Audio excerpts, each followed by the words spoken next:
Well, across the country, flu hospitalizations are the highest they have been in a decade, and it's not even the peak of flu season yet. Alabama is just one of the states that the CDC reported to have high levels of flu-like illness, and the increase of cases has health officials worried because cases don't typically start to rise until December. NBC 15's Karis Harmon joins us now. Karis, the flu is hitting two groups of people the hardest. Yeah, Kim, Greg, the CDC says people age 65 and up, as well as young children, are getting the worst of it. The winter season is looking pretty rough for hospitals across the country. It is a stress on the healthcare system, and that's what we worry about moving forward into the winter. But it's hard to anticipate, when flu will peak, and is it at its peak already? And it looks like it's already overwhelming the healthcare system with flu-like illnesses. In Baldwin County, 78.8% of inpatient beds are filled.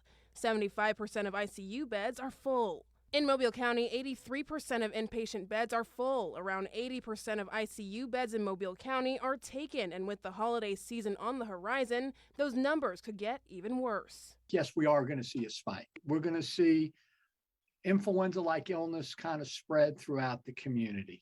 Unfortunately, and it's horrible, there are deaths that result from influenza.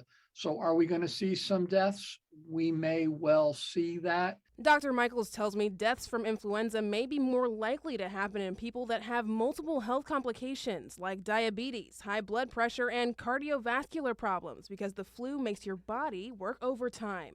Health officials say anyone can get the flu, but some are more high risk than others. The age groups we worry about in terms of high risk would be the very young, kids less than 2, older than 65. But the thing about the flu is that it drags on for so long. It makes you feel so miserable. People can have very high fevers for 5 to 7 days. As the holidays draw nearer, health officials say get protected because if you get sick, there may not be any room for you.